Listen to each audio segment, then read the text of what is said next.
Welcome to the BDGG guide from Mythic Stone Legion Generals, presented by Wowhead. Generals is the 9th boss in the instance, and has significant changes from its heroic counterpart, making it the most difficult boss in the instance. The changes are as follows. Bleeds no longer drop with immunities. A new add, Skirmishers, who create winds at 30% that slowly push players off the platform. Reverberating Eruption debuff only lasts a few seconds, so you don't have to alternate soaks like in Heroic. Maximum number of eruptions is 8, up from 4. Goliath's Soul Taint threshold is at 30% now instead of 20%. Draven no longer kills commandos, just knocks them to the ground. Commandos cast an Absorb shield at 20% that needs to be destroyed within 4 seconds or you wipe.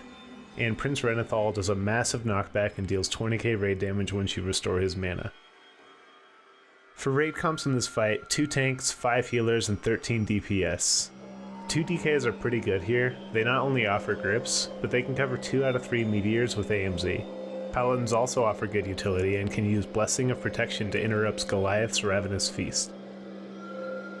The boss positioning this fight is largely done around the center of the room, with the main exception being that you move the raid into a corner near the entrance of the room when Renethal reaches 100% energy, in order to easily stand the platform for his knockback. Wicked Blades are generally taken to the south tip of the platform, away from the raid. On pull, Call will be tanked in the center. Tanks shouldn't need to swap this phase. One can tank Call and the other can tank Goliaths. Our goal for this phase is to beat the 3rd set of Skirmishers. In order to do this, we'll basically use all cooldowns on pull. This will cover the first set of Skirmishers and first Goliath, as everything will basically just die. You can Lust here as well if the extra damage is needed to beat the 3rd set, as the enrage in this fight is 12 minutes, allowing an extra use of Lust. We would recommend holding it if not needed, as the time you will want to Lust will be before the 10-minute mark. Crystallize should be placed towards the front of the room, just slightly outside of the group. This is made a little harder when winds are present from Skirmishers, but should be in the same place nonetheless. If you are the target of the Crystallize, just try and keep it roughly in the same position, and do not make any large, last-second movements. Blades in this phase go through the boss to the far side. Take note of the positioning, as we'll use it again in phase 3. Try not to hit the tank as well by not standing further towards the back of the room than them. Essentially, blades are a triangle and you want to angle it away from the active tank. The first thing to understand about generals is how the boss's spell priority works, so you can be ready for the next mechanic coming up. Since the changes, this has been made more consistent, but there is still some variance pull to pull. All of the ability timers are correct, and the boss will cast whatever is off cooldown and the highest priority. The general priority being Tank Mechanics, Crystallize, Wicked Blade, Reverberating Eruption, Seismic Upheaval, and Heartrend and Skirmisher spawns being roughly equal. Since timers don't reset between phases and intermissions, this can lead to intermissions looking slightly different. Everyone should aim to soak every Crystallize, unless it's during a heal immune and it's going to kill you, although this probably means your raid messed up somewhere else. Each of these should also be paired with a raid cooldown, with positional cooldowns such as AMZ and Barrier being preferred. Heartrends can be mostly healed through, as they don't deal too much damage until the heart hemorrhage happens. If a player uses their immunity before they get dispelled, heart hemorrhage will not be applied. However, players should aim to use their immunities for other mechanics, and healers should only take advantage of dispelling them in that situation. Aside from DKs who have shorter cooldowns and can be dispelled whenever. Another good time for dispels is during Spirit Link Totem. Otherwise, these can expire and it will line up decently with other fight mechanics, but avoid dispelling into Soul Taint if you can help it, as these players will get little to no healing.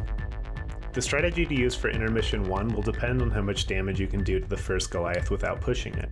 The overall strategy for this phase is going to be let commandos pile up, then use most, if not all, CDs to AoE 4 or 5 of them down with the Goliath. However, if you realize that you are pushing Goliath before the 4th one comes down, the Goliath can be solo killed up front. In total, the Goliath plus 7 commandos will need to be killed to push out of the phase. Unlike Heroic, the raid needs to play on the edges of the arena, as anytime an orb is dunked, there is a 45-yard knockback that will almost certainly send any player in the arena off the platform. The tank should pull Call out, since she is immune to damage anyways, and this does not interfere with the target cap. Call's tank should try and pick up the commandos and tank them out until it's time to do the burn. This is because they will probably shield earlier than we want if tanked next to the Goliath, as many classes can't control their damage enough over a long period of time.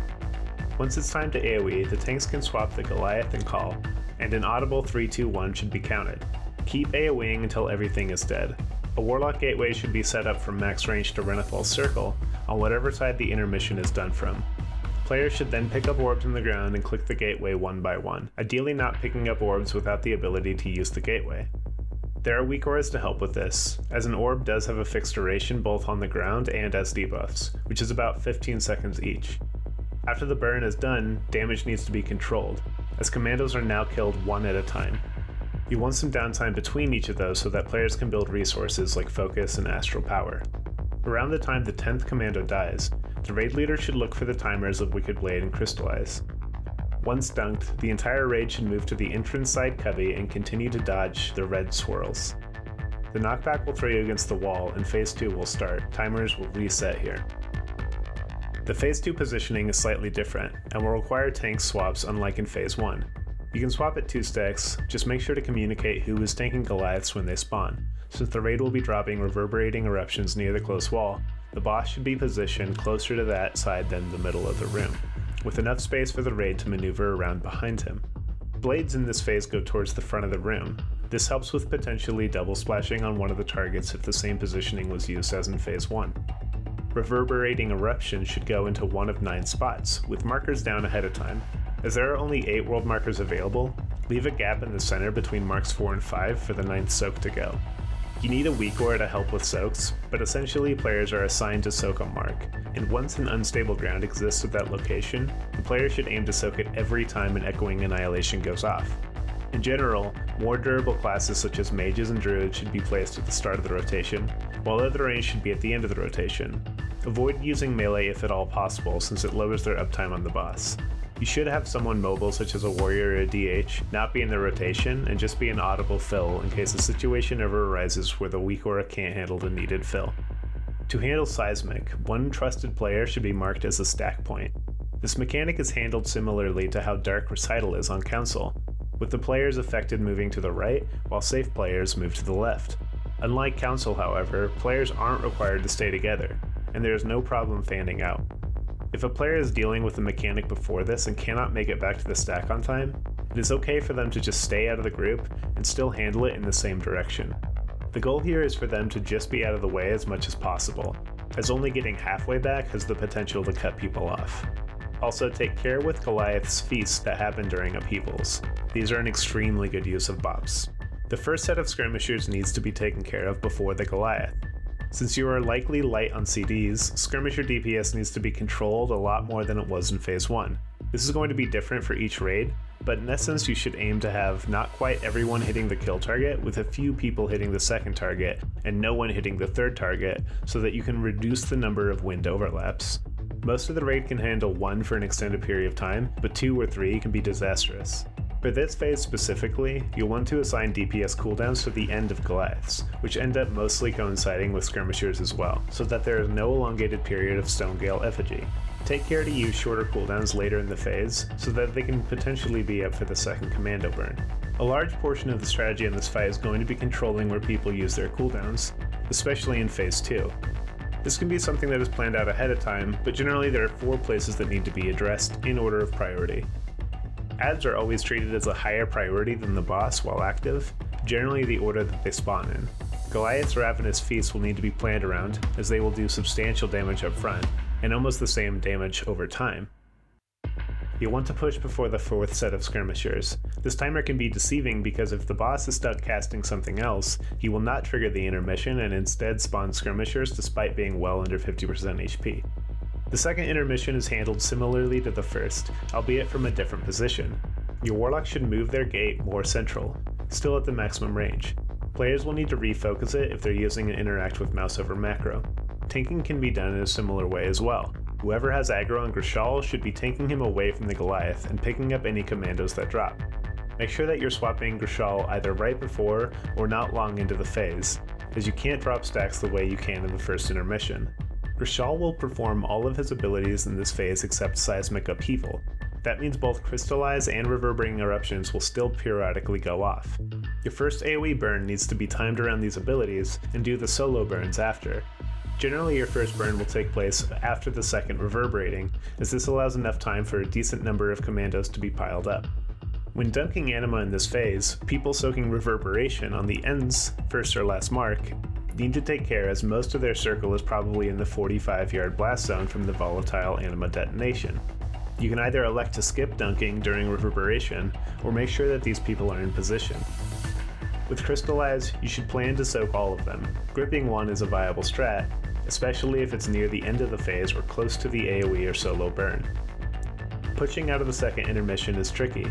Your end goal is to get the entire raid team to either side, much like we used the entrance side gate at the end of the first intermission. This will normally have to happen by waiting for soak mechanics to happen and then rushing to dunk afterwards. For example, you can kill an ad right before reverberating and then leave the orb on the ground. Then you can do your soaks, use a roar/windrush totem to get everyone in position, and then dunk. Remember to wait for the second knock before moving away from the corner. The Phase 3 burn has become a little less relevant since the nerfs, but you still want CDs to come up again, ideally around Lust. Make sure to have written down who has been using CDs where in order to change them up if needed, and take note that when using cooldowns on ads, try to use them on the back end if possible to shorten the time that they spend below 30% HP. Boss HP is not a huge priority, and especially so when these ads drop below 30%. Push, go, go, go. Alright, get to the right side. Everybody start heading over. We gotta wait for blades here. Let me know when. Roar him, hug the wall.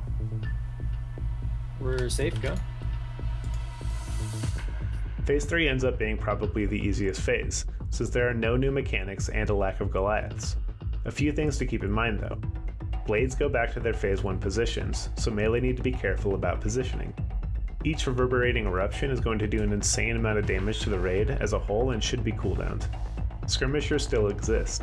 Since the first set should be with less pots and CDs, there shouldn't need to be too much thought here. The second set though either needs to be killed or not touched. If there's ample time left on Enrage, they can be handled similarly to other sets, where DPS is mostly on kill target, a few on second and none on third. If the raid is close to Enrage, everyone needs to control cleave as much as possible and just burn the boss. Other than that, just handle mechanics as you have for the rest of the fight, and try and keep the bosses as even as possible. Checking the difference between their HP and adjusting every 10 seconds or so is a good idea. I'll let the remainder of the fight play out with comms, but if you have any questions, leave a comment down below. Be sure to subscribe and like the video to be notified of the rest of our Castle Nathria guides. Good luck! Yeah, you cannot push these. Axe turtle, Oh, move.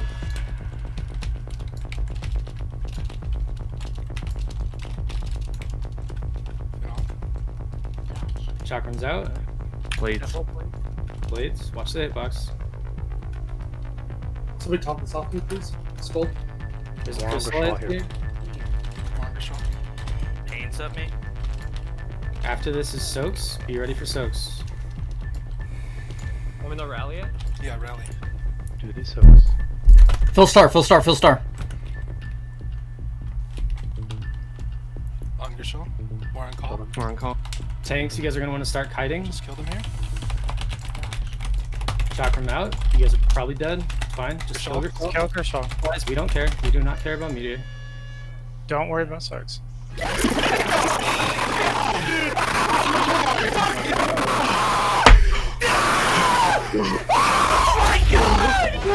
Fuck yeah!